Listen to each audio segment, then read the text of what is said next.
Assalamualaikum warahmatullahi wabarakatuh. Innal hamdalillah nahmaduhu wa nasta'inuhu wa nastaghfiruh wa na'udzu billahi min syururi anfusina wa min sayyiati a'malina. Man yahdihillahu fala mudhillalah wa man yudlil fala hadiyalah. Ashhadu an la ilaha illallah wahdahu la syarikalah wa ashhadu anna Muhammadan abduhu wa rasuluh. Ya ayyuhalladzina amanu taqullaha haqqa tuqatih wa la tamutunna illa wa antum muslimun. Ya ayyuhan nasu taqu rabbakumul ladzi khalaqakum min nafsin wahidah wa khalaqa minha zawjaha wa batha minhuma rijalan katsiran wa nisaa'a wattaqullaha alladzi tasaaluna bihi wal arham innallaha kana 'alaikum raqiba.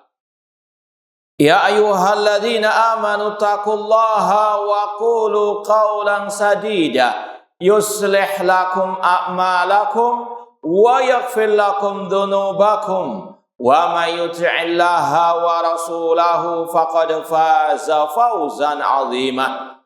Amma ba'd, fa inna asdaqal hadits kitabullah wa khairal hadi hadi Muhammadin sallallahu alaihi wasallam wa syarrul umuri muhdatsatuha wa kullu muhdatsatin bid'ah wa kullu bid'atin dhalalah wa kullu dhalalatin finnar. Ma'asal muslimin ikhwani fillah wa akhwati, bapak-bapak, ibu-ibu, saudara-saudari rahimani wa rahimakumullah. Alhamdulillah, segala puji bagi Allah Subhanahu wa taala yang mempertemukan kita kembali dalam kajian tafsir juz amma oleh Fadilatul Syekh Abdurrahman As-Sa'di rahimahullahu taala. Semoga Allah Subhanahu wa taala senantiasa menambahkan kepada kita ilmu yang bermanfaat dan al-amal as-saleh.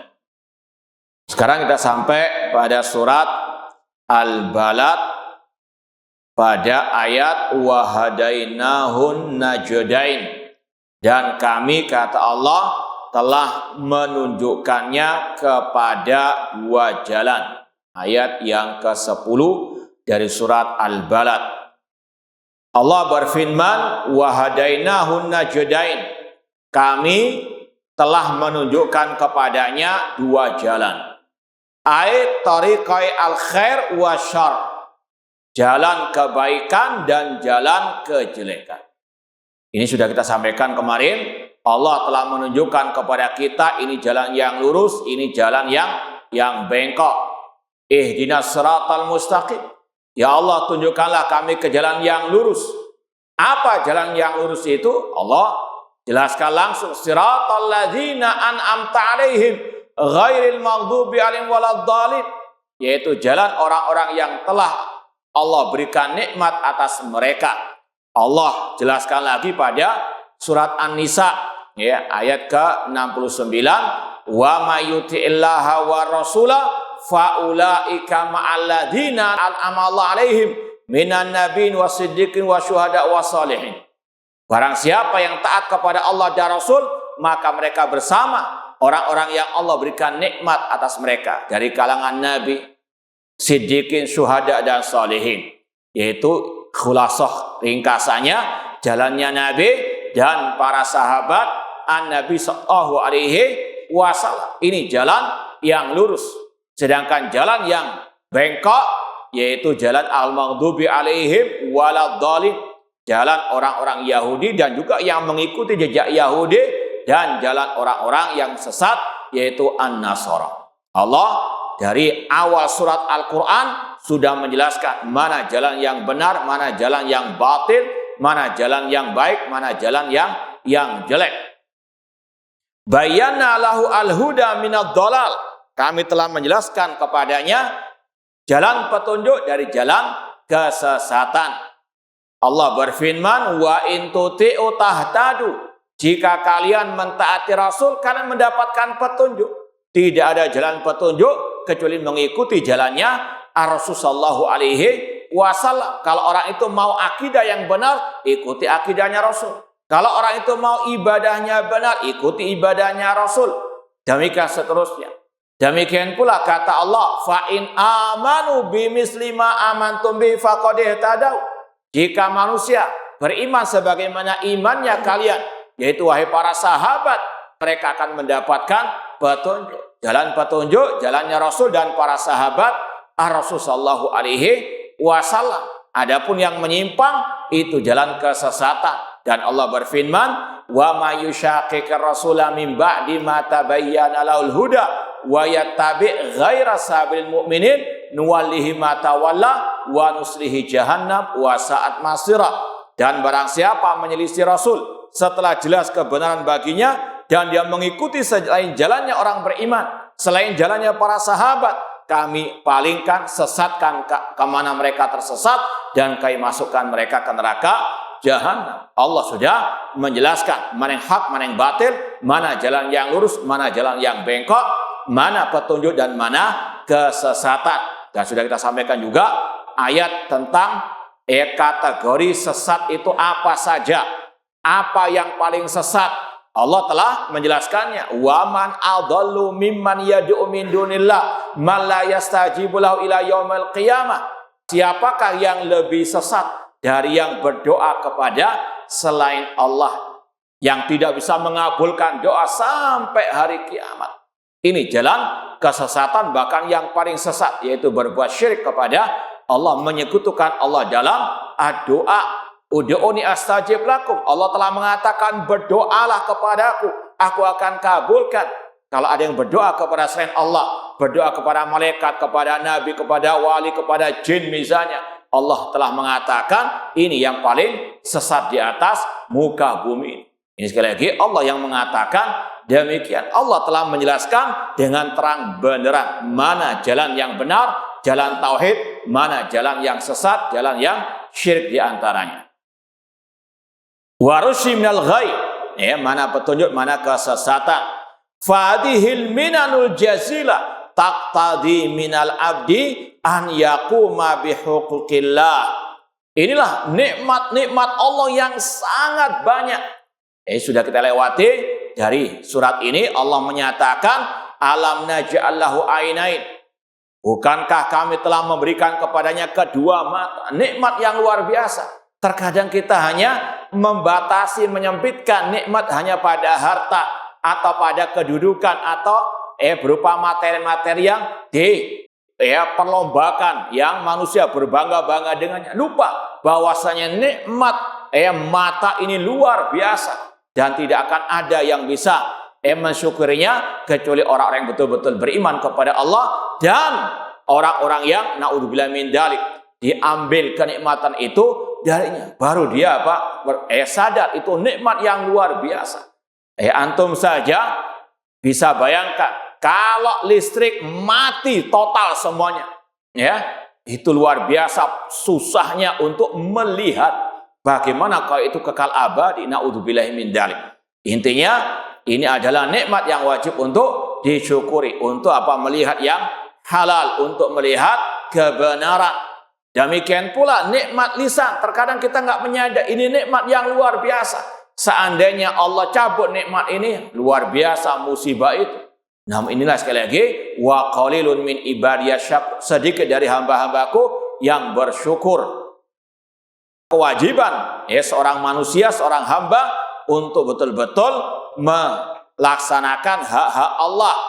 Wa yashkuru ala ni'amihi, dan mensyukuri akan nikmat-nikmatnya. Fadhkuruni azkurkum washkuruli wala takfurun. Ingatlah kepadaku, aku akan mengingatmu, kata Allah, washkuruli, dan bersyukurlah kepadaku dan jangan mengkufuri nikmatku.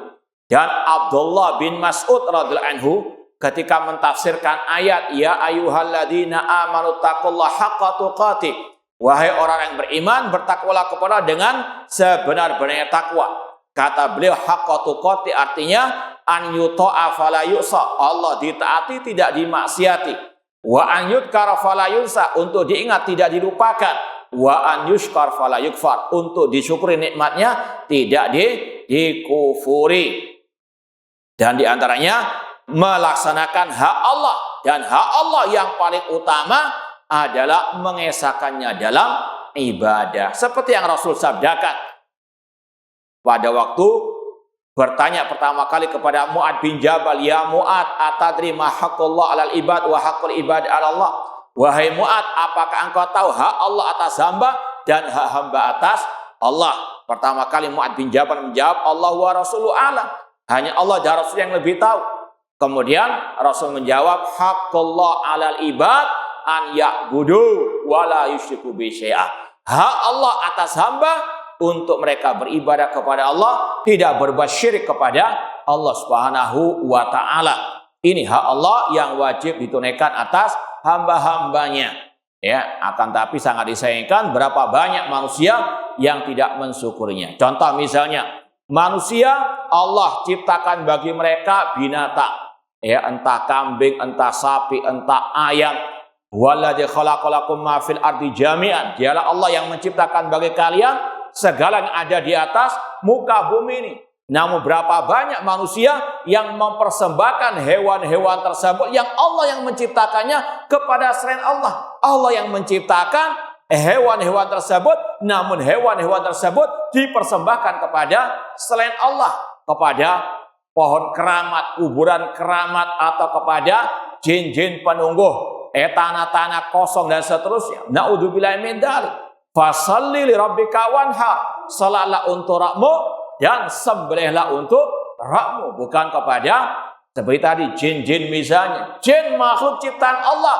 Allah menciptakan jin untuk beribadah kepadanya. Wa ma khalaqul jinna wal insa illa liya'budun. Bukan malah disembah selain Allah. Ini salah satu contoh. Banyak manusia yang tidak mensyukuri nikmat Allah. Allah yang menciptakan hewan ternak tersebut, namun dipersembahkan kepada selain Allah.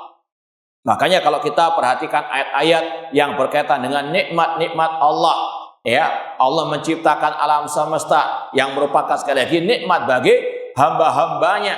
Allah iringi dengan perintah untuk bertauhid. Ya ayyuhalladzina amanu kulu min thayyibati ma razaqnakum washkuru lillahi in kuntum iyyahu ta'budun. Wahai orang-orang beriman, makanlah dari rezeki yang kami anugerahkan kepada kalian. Ini nikmat Allah. Kita bisa makan, ya, apapun dari kenikmatan makanan tersebut, nikmat dari Allah Subhanahu wa taala.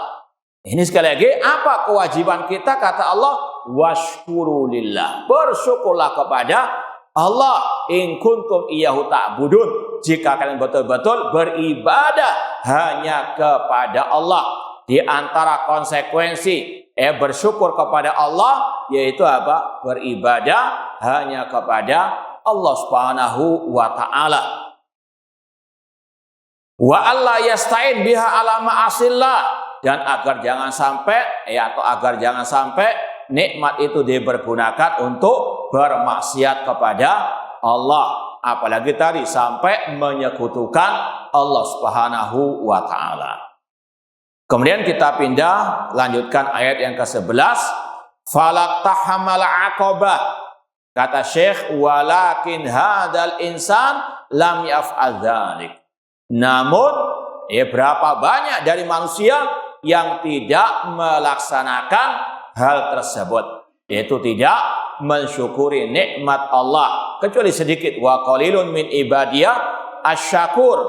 Falaqtahamal aqabah ay lam yaktahimha wa ya'bur 'alaiha.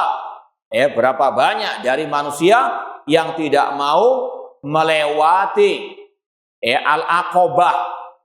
Ini kalau segi bahasa, iktahama itu masuk dengan agak memaksa. Istilahnya kalau mendobrak masuk ke dalam rumah itu namanya iktahama.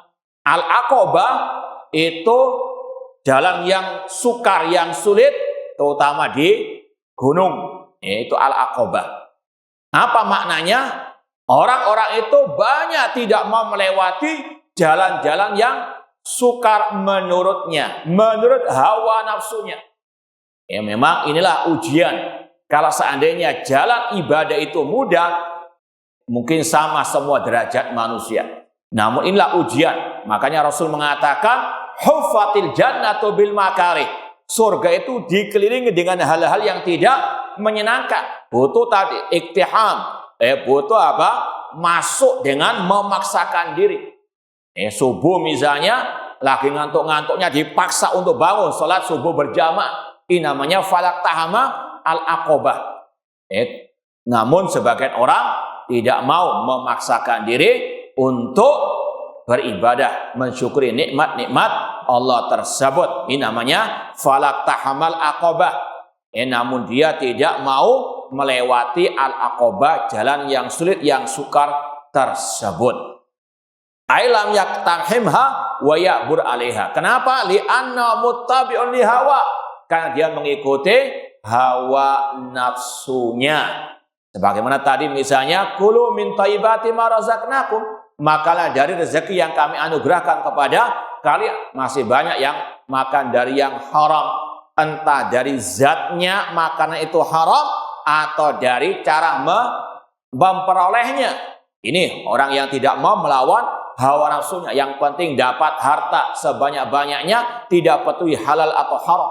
Ini falak tahamal aqobah. Dia tidak mau mengikuti jalan yang sukar, yang sulit, namun yang halal. Maunya yang mudah, namun na'udzubillah min dalik. Haram ataupun mendolimi manusia. Sedangkan Rasul mengatakan, kullu lahmin nabata min suhtin fannaur aula bihi. Setiap daging yang tumbuh dari yang haram, maka neraka yang layak baginya. Na'udzubillah min dalik. Kemudian kata Syekh, wa hadhihi al-aqabatu syadidatun alaih. Ini jalan yang sangat sukar baginya untuk melawan hawa nafsunya atau juga bisikan syaitan, baik dari jin maupun dari manusia. Summa fassara hadil aqabata biqaulihi faquraqabah. Ayat sebelumnya Allah mengatakan wa ma adraka mal aqabah. Tidakkah engkau tahu apa itu al-aqabah? Ini sudah sering kita lewati. Kalau ada pertanyaan, wa ma adraka, ini maknanya apa? Apa makna yang tersirat dari wa ma adraka? Li ta'zim, untuk mengagungkan perkara yang disebutkan. Wa ma adraka mal qari al-haqa mal haqa wa ma adraka mal haqa.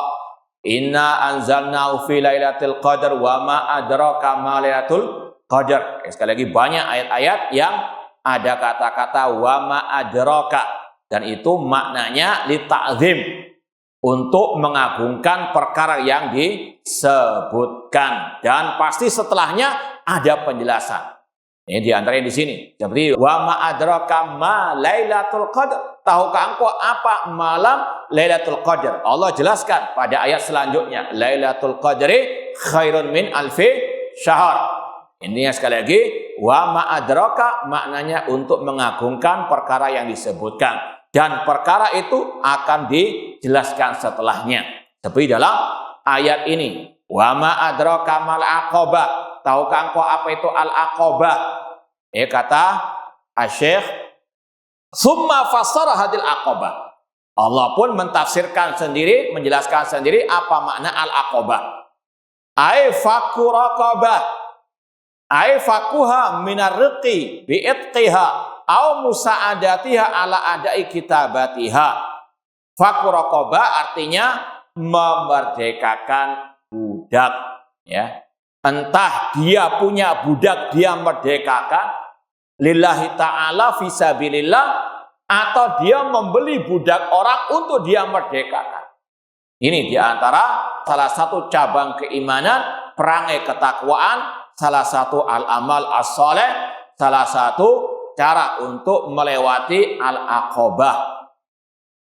Wa min babi aula fikakul asiril muslim indal kuffar. Dan lebih utama lagi, memerdekakan tawanan orang muslim yang ditawan oleh orang-orang kafir.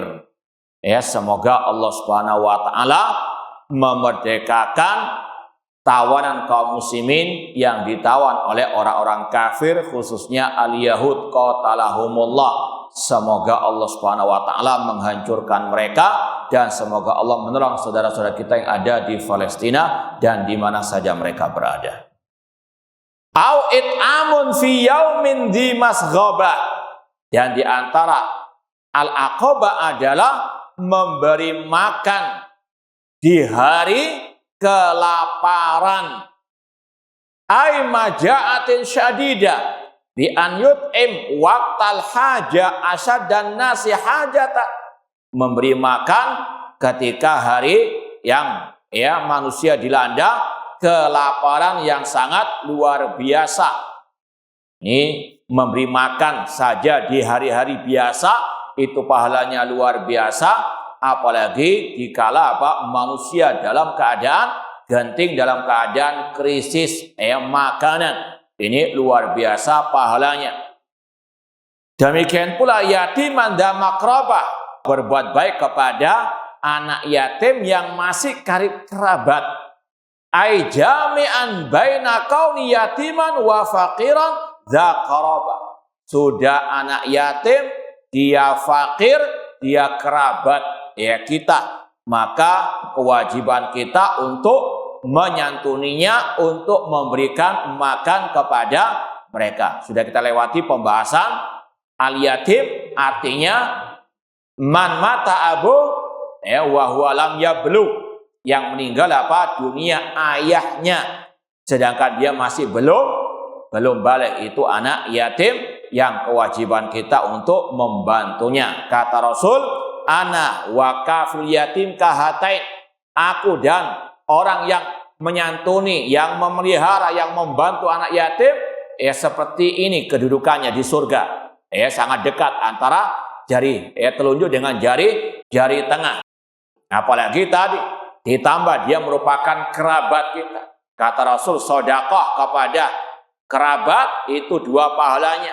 Pahala bersedekah dan pahala silaturahim. Maka sudah kita sampaikan berulang kali, silaturahim itu sebetulnya dalam istilah syariat hanya untuk karib kerabat, bukan untuk semua orang. Maka perlu dibedakan. Kita memberi makan orang yang bukan karib kerabat kita hanya dapat 1 pahala. Pahala apa? Sedekah. Nggak ada kata-kata silaturahim. Atau mungkin kita punya teman di sekolah dulu, namun tidak ada karib kekerabatan dengan kita. Kalau kita menyantuninya hanya dapat 1 pahala. Pahala apa? Bersedekah. Namun kalau kita yang santuni adalah kerabat kita, mungkin sepupu kita atau yang lebih dari itu, ini dapat 2 pahala. Pahala sedekah dan pahala silaturahim. Yang Rasul mengatakan, man ahabba an yubsata fi rizqihi wa yunsa fi atharihi falyasir rahimahu. Barang siapa yang ingin dibentangkan rezekinya, dipanjangkan usianya, hendaklah dia menyambung tali silaturahim. Sekali lagi, silaturahim itu sebetulnya dalam bahasa Al-Quran dan Sunnah hanya untuk yang ada tali rahim kekerabatan dengan kita. Tidak benar kalau misalnya ada acara apa, pertemuan dengan yang teman-teman dahulu untuk menjalin tali silaturahim. Enggak benar. Dan dari ini ada konsekuensi yang nggak benar juga. Akhirnya apa? Banyak orang silaturahimnya kepada temannya, lupa dengan karib kerabatnya. Padahal sekali lagi silaturahim itu hanya untuk karib kerabat yang punya tali rahim dengan kita. Ini sekali lagi pahala yang sangat besar bagi yang menyantuni anak yatim dza makrabah, yang ada tali kekerabatan dengan kita. Maka seorang muslim muslimah yang mungkin diberikan kelebihan harta ataupun apalah dari nikmat Allah, hendaklah memperhatikan atau mungkin cari anak mana kerabat-kerabatnya yang dalam keadaan fuqara, apalagi sampai yatim. Au miskinan da matrabah, di antara al-aqabah yang harus dia lewati adalah orang miskin da matrabah, aiqat laziqa biturab minal hajati wad darurah, yang digambarkan oleh Allah yang menempel di tanah. Mungkin juga dia hanya tidur ya di atas tanah, tidak ada kasur, tidak ada rumah yang menaungi. Maka sekali lagi ini cara untuk manusia melewati akobah di akhirat, yaitu apa? Melewati jalan yang terjal di akhirat dengan dia melewatinya dulu di dunia. Dengan tadi menyantuni, membantu orang fakir, miskin, anak yatim, apalagi yang merupakan karib kerabat. Dan ingat sabda Rasulullah SAW, man nafasa an mu'min kurbatan min kurabid dunya nafasallahu anhu kurbatan min kurabi yaumil qiyamah. Barang siapa melapangkan urusan orang mukmin di dunia, Allah lapangkan urusannya di akhirat. Wa man yasara ala musir yasarallahu fid dunya wal akhirah. Barang siapa memudahkan urusan orang mukmin, ada pula yang khususkan memudahkan urusan utang piutang orang mukmin di dunia, Allah akan mudahkan urusannya di dunia maupun di akhirat. Wallahu fi aunil abdi makan abdu fi auni akhi. Allah senantiasa membantu hambanya selama hambanya selalu membantu saudaranya. Keutamaan yang luar biasa. Dan kita ingat, kita tidak selalu di atas. Ya watilkal ayyam dawiluha bainan nas. Maka kalau kita sudah ada di atas, bahkan masih di bawah pun, kita dianjurkan membantu yang lebih di bawah dari kita. Sebagaimana firman Allah tentang ciri orang yang bertakwa, alladzina yunfiquna fis sarra'i wa dharra, dan yang menginfakkan hartanya di kala susah maupun senang. Tidak harus menginfak itu menunggu apa? Masa jaya menuju masa kaya. Kita miskin, masih banyak yang lebih apa? Miskin. Kita masih bisa makan 3 kali sehari, ada yang tidak bisa makan meskipun hanya sekali. Maka ini yang perlu untuk dibantu. Sekali lagi, wallahu fi aunil abdi makal abdu fi auni akhi. Kemudian Allah mengatakan lagi, tsumma kana minal ladzina amanu, dan mereka adalah orang-orang yang beriman. Banyak ayat yang menyebutkan iman itu sebagai dasar dari al-amal. Artinya nggak ada artinya amal memberikan makan, membantu anak yatim, fakir, miskin, nggak ada artinya itu semuanya tanpa al-iman. Allah mengatakan wa may yakfur bil iman faqad habita amaluh. Barang siapa mengkufuri keimanan, maka gugur amal ibadahnya.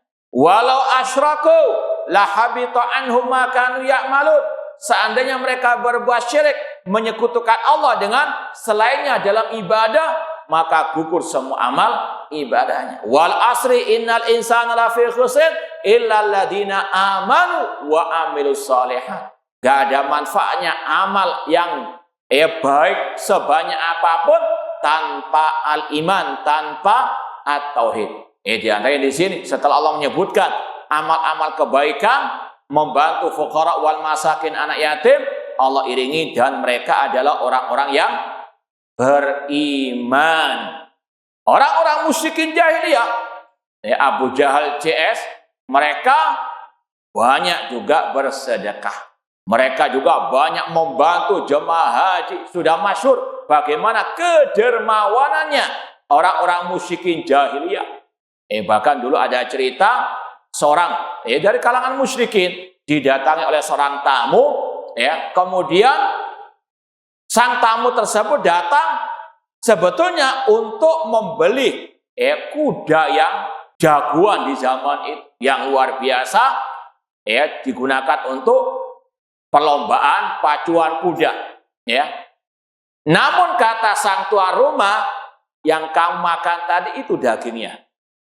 Dia luar biasa, nggak punya hidangan apapun yang dia hidangkan untuk tamunya kecuali kuda yang dia cintai, yang satu-satunya tersebut. Sampai digambarkan seperti itu, bagaimana kedermawanan mereka, bagaimana akhlak mulia mereka.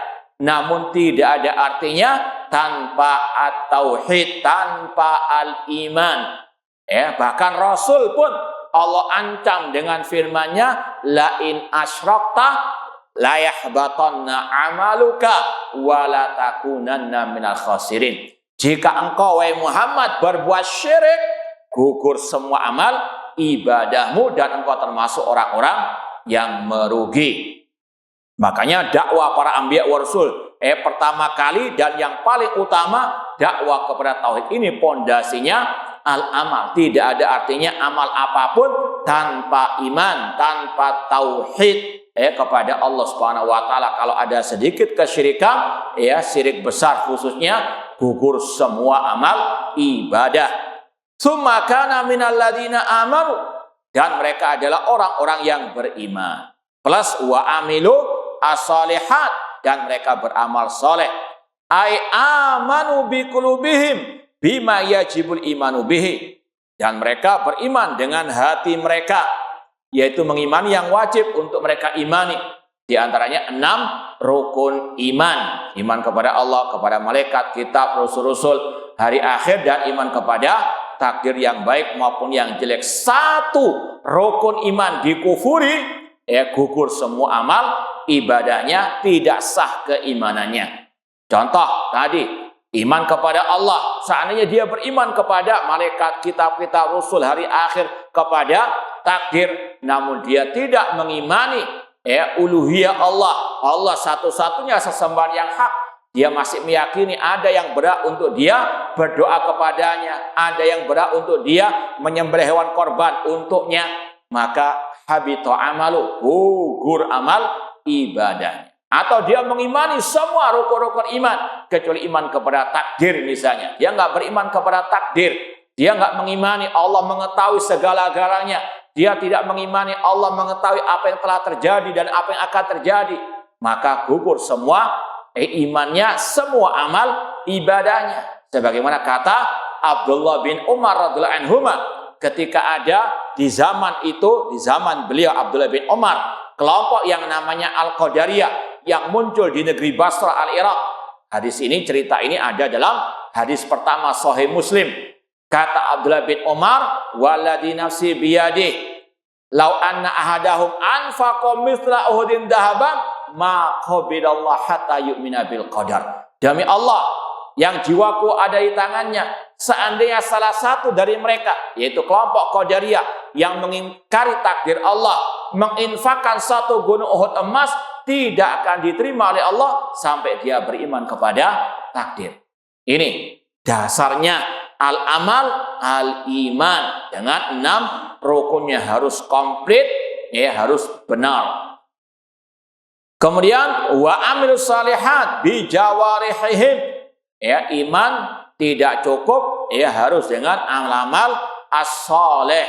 Makanya Ahlussunnah mengatakan al-iman qaulun wa amal wa i'tiqad. Iman adalah ucapan dan perbuatan dan keyakinan. Wa amilus shalihat, beramal soleh dengan anggota badan mereka. Amal soleh, kata para ulama, amal yang ikhlas karena Allah dan yang mengikuti sunnah Rasulullah SAW. Fadakhala fi hada kullu qaulin wa fi'lin wajibin aw mustahab.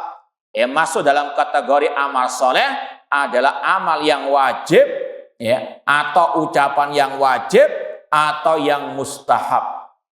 Semua ini tentunya sesuai dengan ad-dalil. Kita nggak bisa mengatakan ini amalan wajib mustahab kecuali dengan dalil, ayat ataupun hadis Rasulullah SAW. Kemudian watawassaw bis sabr, dan mereka saling mewasiati dengan kesabaran. Ala taatillah, bersabar untuk taat kepada Allah. Karena tadi melaksanakan ibadah, perintah, ketaatan kepada Allah ini butuh untuk apa? Falak tahamal aqobah, melewati kesukaran, melewati hawa nafsu. Makanya di antara bentuk jihad, kata para ulama, jihadun nafsi, jihad melawan diri sendiri. Rasul mengatakan, afdalul jihad man jahada nafsahu hawa. Semulia-mulia jihad di antaranya, kata Rasul, yang melawan hawa nafsunya. Untuk dia melaksanakan kewajiban sholat berjamaah di masjid, nggak semudah yang dibayangkan. Illa man rahimallah, kecuali yang dirahmati oleh Allah. Demikian pula untuk mengeluarkan uang, bersedekah, berzakat, ini butuh falak tahamal aqobah, dan melewati hawa nafsu. ini berat, nggak semudah yang dibayangkan. Apalagi istiqomah di atasnya luar biasa. Butuh apa? I'anah, pertolongan dari Allah Subhanahu wa taala. Wa tawasabi sabar, butuh apa? Saling mewasiati untuk bersabar. Seperti kita sekarang, talabul ilmi, ini bagian daripada ibadah, ini bagian dari jihad di jalan Allah. Sebagaimana kata Abu Darda, man ra'a annal ghuduwa ilal ilmi laysa bi jihadin faqad naqasa fi aqli wa ra'yi. Barang siapa menganggap belajar ilmu agama bukan jihad, maka telah kurang akal dan kecerdasannya. Mu'ad bin Jabal radhiyallahu anhu, sahabat Rasul, juga mengatakan, wal bahthu anhu jihad, belajar mencari ilmu agama itu jihad di jalan Allah. Butuh watawasabi as-sabr. Setengah jam saja atau lebih sedikit luar biasa, kaki geringgingan, ngantuknya luar biasa, ditahan. Ini butuh apa? Saling mewasiati untuk sabar. Sebentar lagi selesai insyaallah. Baik. Wa tawasabi sabar ala taatillah, untuk melaksanakan ketaatan kepada Allah. Wa an maksiati, apalagi untuk meninggalkan maksiat kepada Allah Subhanahu wa taala, butuh sabar. Apalagi inna nafsala amratun bisu, jiwa ini terkadang menyuruh kepada kejelekan, butuh as-sabar. Makanya kata Imam Ahmad rahimahullah, Allah menurunkan ayat masalah sabar, kalau tidak salah kata beliau ada 90 ayat. Karena pentingnya as-sabar. Ya ayyuhalladzina amanusbiru, wahai orang beriman bersabarlah. Kemudian kata Allah wasabiru. As-sabar wasabir, ini kalau dalam kaidah para ulama, kaidah bahasa Arab, ziyadatul mabani tadulu ala ziyadatul ma'ani. Isbiru itu dari 3 huruf sobaro. Sabiru 4. Sod, alif, ba, ro. Sabiru. Ini apa? Tambahkan kesabaran. Nggak cukup bersabar, tambahkan kesabaran. Ini sekali lagi butuh as-sabr was-sabr, hidup tanpa sabar. Kata Al-Khalifah Ali bin Abi Thalib, kal jasad bila ra'sin. Kata Ali bin Abi Thalib radhiyallahu anhu, manusia hidup tanpa sabar itu seperti orang yang hidup tanpa kepala. Semoga Allah Subhanahu wa taala memberikan kepada kita as-sabr wa syukur. Kurang lebihnya mohon maaf, wa jazakumullahu khairan. Wassalamualaikum warahmatullahi wabarakatuh.